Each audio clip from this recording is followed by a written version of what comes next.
Hey alright guys, welcome to डेजिपेक्स and I hope आप सब ठीक होंगे। और मैंने जैसे बोला था कि मैं फिग्मा की पूरी सीरीज़ लेकर आऊँगा, तो मैं उसकी पहली वीडियो लेकर आ चुका हूँ यार। हाँ, मैं एक चीज़ आपको कहना चाहूँगा कि आप लोग वीडियोस देखते हो तो उसको पूरा देखें, क्योंकि मैं बहुत सारी इन्फॉर्मेशन लास्ट में भी दे रहा होता हूँ, बहुत सारी चीज़ें।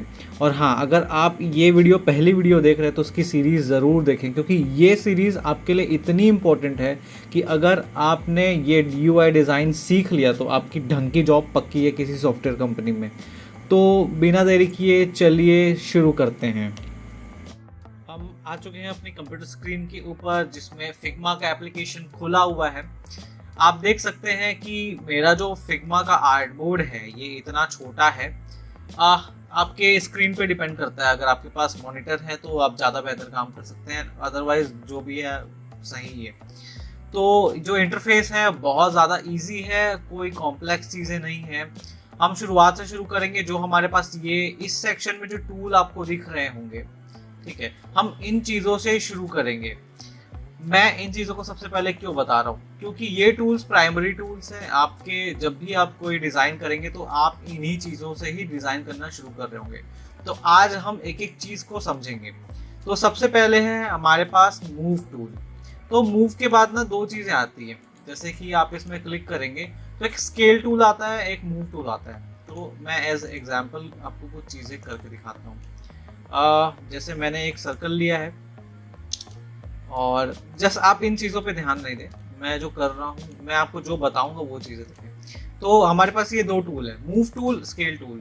अब मैं इसका अभी मेरे पास मूव टूल सेलेक्टेड है, ठीक है। तो अब मैं इसको रिसाइज करता हूँ तो ये कुछ ऐसे और ऐसे भी हो जाता है, ठीक है। ये पर मैं इसको वापस से अंडू कर देता हूँ। ये रहा हमारा मूव टूल।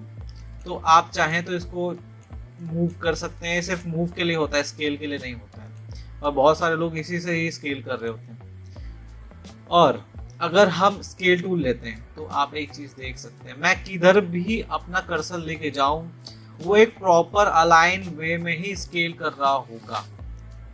उसका जो प्रॉपर साइजिंग है उसी के ही अप्रोक्सीमेटली आप देखेंगे कि साइज कम या ज़्यादा हो रही है। मतलब अगर आपको कोई चीज़ रिसाइज करनी है और कॉम्प्लेक्स रिसाइज है कि आप उसमें कोई भी चेंजेस नहीं चाहते हैं उसके शेप में, या फिर एक प्रॉपर रिसाइजिंग चाहते हैं, तो आप स्केल टूल से करें। आई थिंक आपके लिए, मेरे हिसाब से ये बेहतर टूल होगा रिसाइजिंग के लिए। मैंने दोनों टूल का मतलब समझा दिया। मूव टूल से मूव करने के लिए, स्केल टूल स्केल करने के लिए, दैट्स ऑल। अब मैं ये चीज़ हटा देता हूँ। मेरे पास दूसरा टूल है, वो है फ्रेम टूल। एक्चुअली मैं स्लाइस का उपयोग अभी मैं आपको नहीं बताऊंगा, मैं आपको बाद में इसका मतलब समझाऊंगा। अभी सिर्फ और सिर्फ फ्रेम का मतलब समझें। जैसे ही आप फ्रेम में क्लिक करते हैं, आपके पास राइट साइड में बहुत सारे फ्रेम्स के ऑप्शन आ रहे होते हैं। अभी मेरे पास फोन क्लिक्ड है, इसलिए फोन के सारे दिखा रहे होंगे। अगर आप मैं टैबलेट में करता हूँ तो ये स्टैंडर्ड टैबलेट्स के साइज दे रहे होंगे, ठीक है। अभी मोस्टली मैं कर रहा होता हूँ वो फ़ोन है या डेस्कटॉप है। डेस्कटॉप में भी मैं नॉर्मली डेस्कटॉप वाला जो व्यू है वही ले रहा होता हूँ, ये 1440 वाला। और फ़ोन वाले में मैं बस वही स्टैंडर्ड मैक्स को ले रहा होता हूँ। आप चाहें तो अपने हिसाब से, आपकी जैसे रिक्वायरमेंट, आपके पास प्री डिफाइंड मोबाइल के साइजेस हैं तो उसमें कर सकते हैं, इसमें कोई बर्डन नहीं होता है। तो आप कोई भी चीज़ को क्लिक करें, जैसे कि मैक्स पे चाहे तो ठीक है, आईफोन 11 प्रो एक्स में चाहे तो ठीक है, मैं मैक्स ही ले रहा होता हूँ। तो ये आ गया। अब आपके पास आर्टबोर्ड आ चुका है, ठीक है।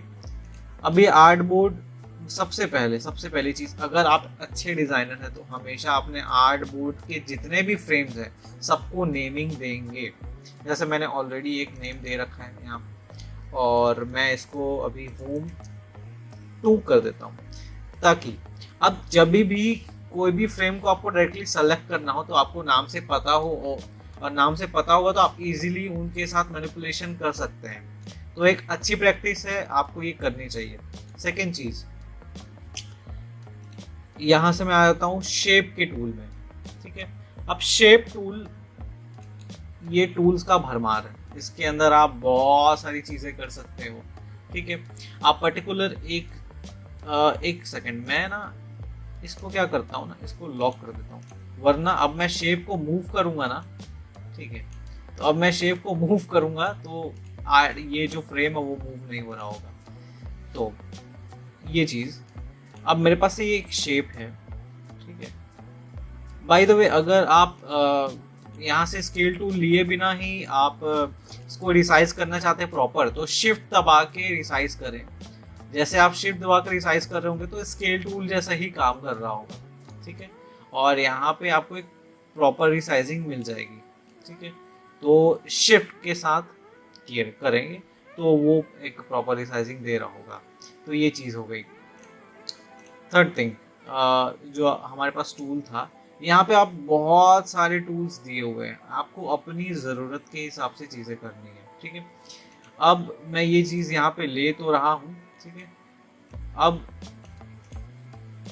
इस टूल का मैं मतलब समझा दूंगा कि क्यों आपको ये करना चाहिए। हाँ, बाय द वे, अगर आप डिज़ाइनर हैं पहले से ही, तो आप जो शिफ्ट के साथ शेप बनाने का जो फॉर्मूला है वो आप जानते होंगे। अगर नहीं जानते होंगे तो मैं आपको बता दूं कि अगर आप ये बना रहे हो, ठीक है, सर्कल, अगर आपके पास कुछ ऐसी चीज़ें हो रही हो, मतलब आपको पता नहीं है क्या कि विड्थ इसकी सही नहीं है या जो भी है, अगर आपको प्रॉपर शेप में नहीं मिल रहा है तो शिफ्ट में करें, तो ये प्रॉपर शेपिंग दे रहा होगा आपको। अगर आप सर्कल के लिए चूज़ किए तो सर्कल के लिए, ट्रायंगल के लिए चूज़ किए तो ट्रायंगल के लिए, कोई भी चीज़ के लिए।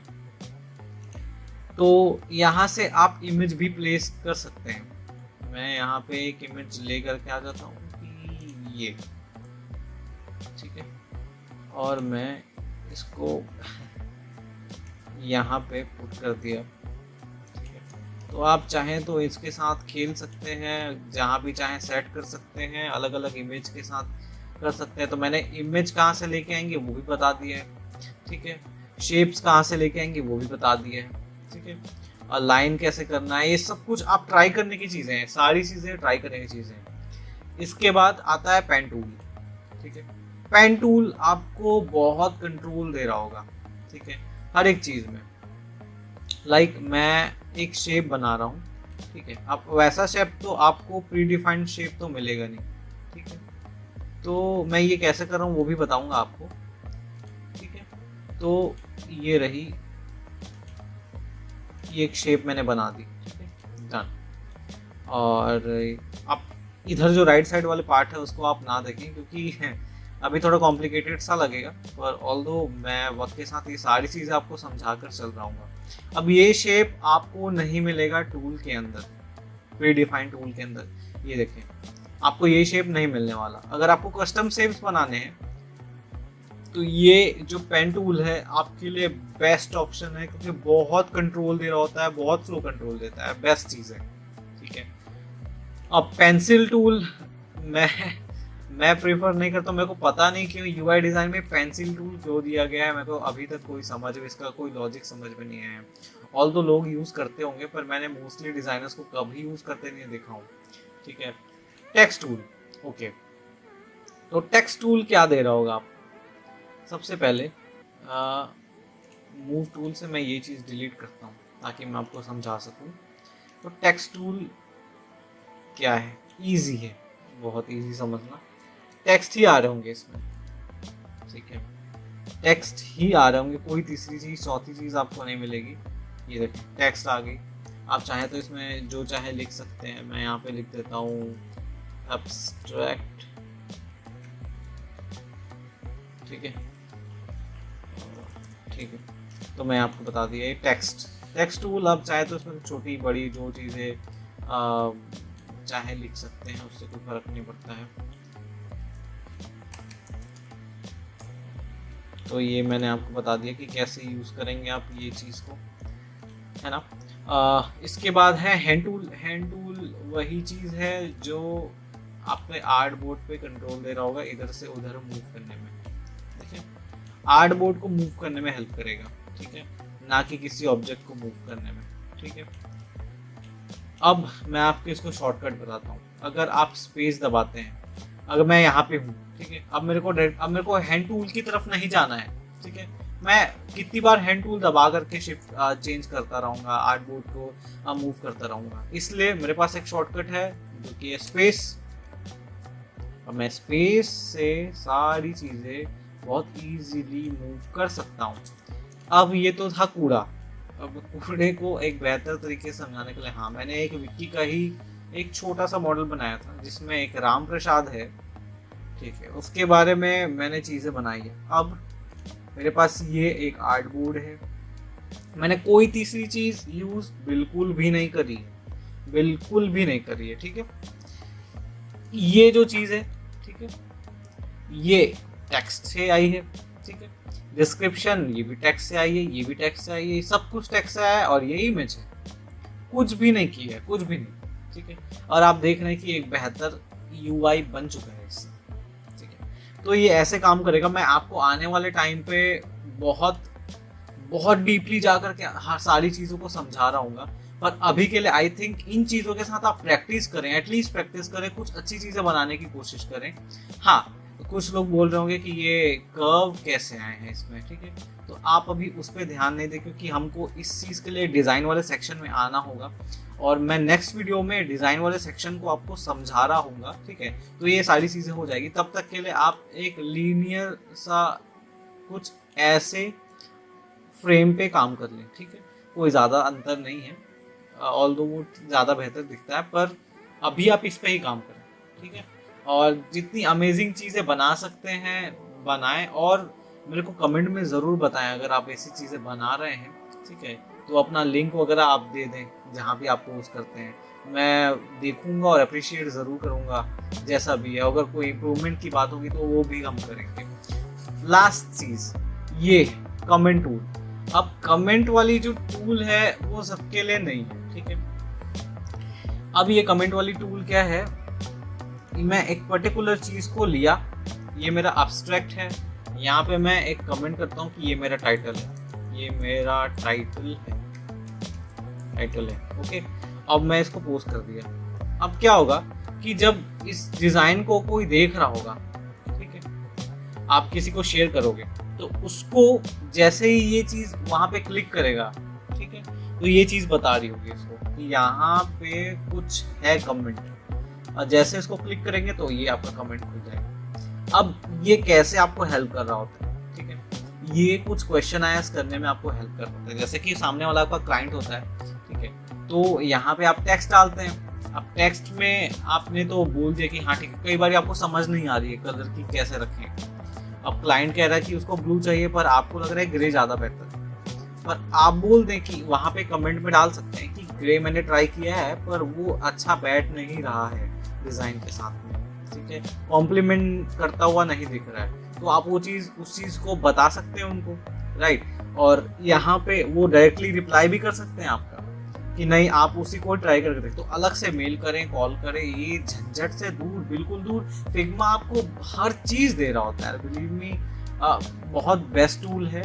और ऑल्दो बहुत सारे टूल्स अच्छे हैं, पर मैं आपको यही कहूँगा कि आप लो एंड पे अगर पीसी, वैसे बहुत सारे लोग पास लो एंड पीसीज ही होते हैं, तो मैं बोलूँगा कि यही रिकमेंड करता हूँ कि फिग्मा यूज़ करके देखें, कोई शिकायत नहीं हुई, नो डाउट।